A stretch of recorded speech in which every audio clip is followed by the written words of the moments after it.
Bismillahirrahmanirrahim.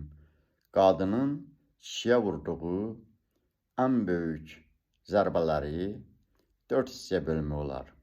Bunlardan birincisi xəyanət. Yəni,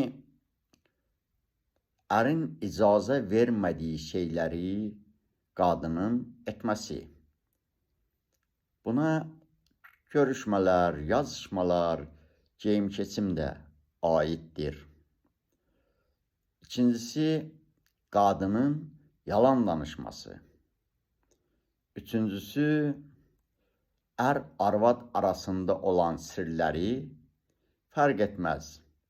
Qadın yaxın adamlara və yaxud da ki, kənar adamlara söyləməsi, danışması.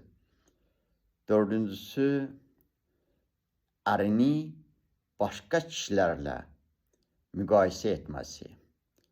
Bu 4 hissədən ibarət olan qadının kişiyə vurduğu böyük zərbələr ailələrin dağılmasına, boşanmalara səbəb olan zərbələrdir. Allah hər bir kişiyə salihə qadın nəsib etsin inşallah.